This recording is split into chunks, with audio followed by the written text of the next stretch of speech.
So welcome back to the Kernel Journal. We're pleased to be joined here by the man, the myth, the legend, Shawn Winters, Product Development Manager on the corn side of things for Maizex Corn. Thank you. Last night we had our producer meeting in the field here and had a tremendous turnout. We're very thankful for folks taking time out of their busy schedule to join us. So a couple things that we want to discuss today when we had you here was just to talk briefly about what your role is and what your vision is for developing varieties for us specifically here in Central Alberta. Sure. So my role is to develop hybrids for Canada. We have a testing program that we source genetics from around the world. We also have a breeding program as well.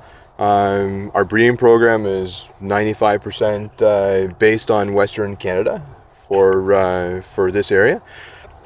Our vision for this part of the world, we want to make plants taller. We want to make plants with larger cobs. We know that 50% of the yield comes from the 50% of your silage yield comes from the ear itself. If we can make that ear larger, we can increase yield quicker. We like to have plants that come out of the ground really quickly, canopy close quicker, and that'll conserve some of the water that you do have here. And in the next 3 to 5 years, you'll be looking at 68, 65 day grain corn maturity hybrids, and with the hope that you guys might be able to grow high moisture corn soon. So it's very important for us as a company to get Shawn out here and walk through our plots and look at how these different varieties perform and just have a discussion on what we see are working for our clients, so he can take that back to Ontario where the seed is produced and bred, and target it for our market here in Central Alberta. So we're looking for varieties that work for us well here in this area, not just a Western Canada variety that's a blanket across the board. So for sure. You said 50% of the yield comes from the cob. Where does the remaining 50% come from? Sure. So the tassel is going to account for maybe 5% of your yield. Your leaves are going to account for 10 to 15% of your yield, and your stalk is going to be the remaining. So you can cut if you're concerned about say nitrates. If you have a frost event, you can cut a little bit higher to reduce those nitrates, and you're not going to gain, or you're not going to lose a lot of yield. We have research that shows we cut 14 inches higher than normal 14 inches, so we're cutting 28 inches high, and we're only losing maybe half a ton of silage. So at this stage of the game here, end of August, what are some key things that we should be looking for in the field? Sure. So if you haven't been in your field lately, or haven't been in your field since planting, we can do some planter evaluation. When I look into a cornfield for the first time, I always look to see how well the planter did. You can do that by just judging by the ear set, if it's high or low, or if you have very variable height in your ear set. You can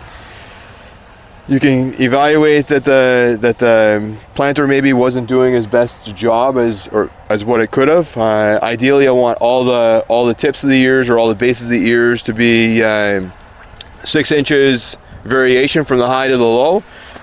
You can start to rip open some ears to see if you have plants that came up late. Plants that came up late are going to have smaller ears. They're going to have delayed maturity.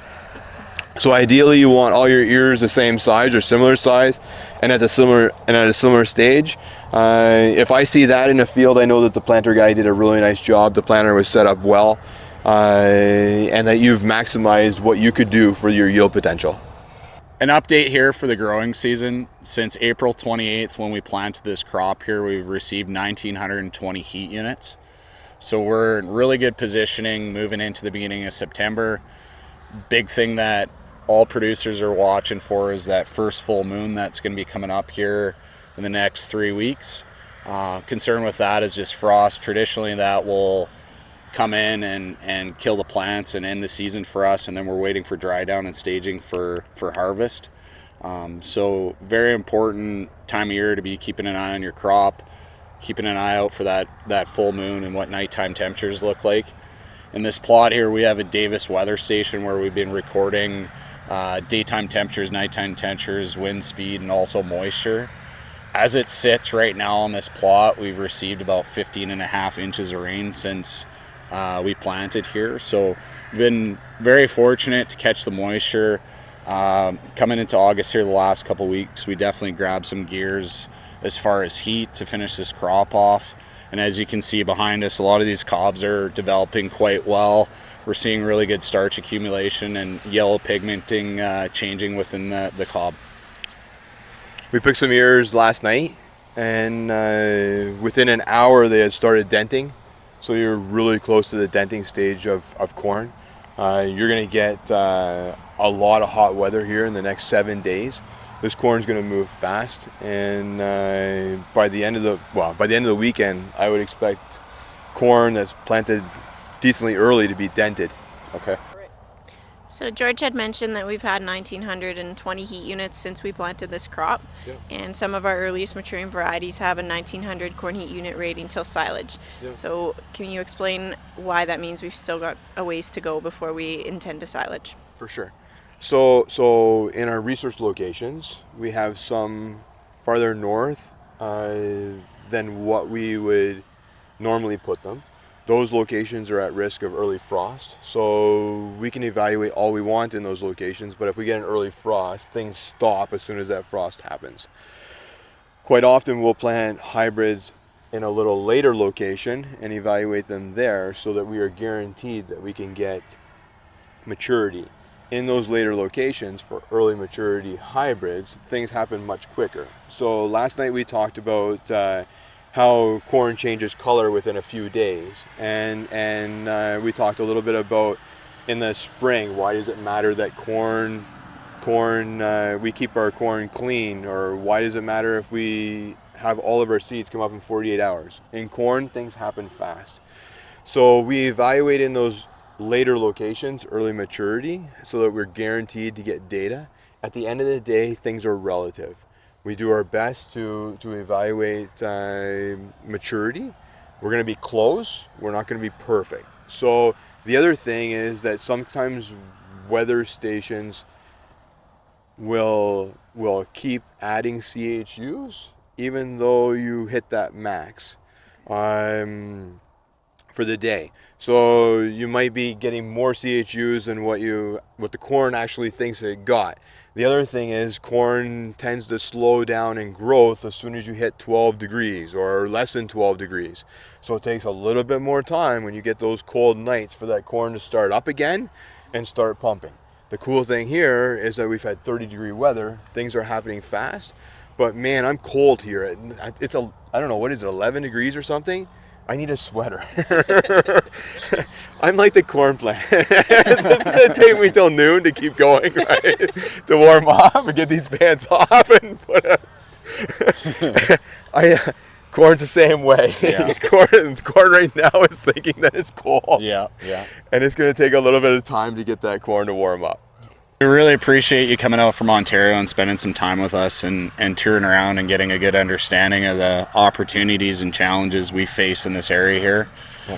For us, it's extremely important, a partnership we have with Maizex, that you folks come out here and see what's working and what's not, and building programs around helping us improve here. So it means a lot to us to work with Maizex and to have you folks come out here. And yeah, we've got some beautiful weather ahead of us.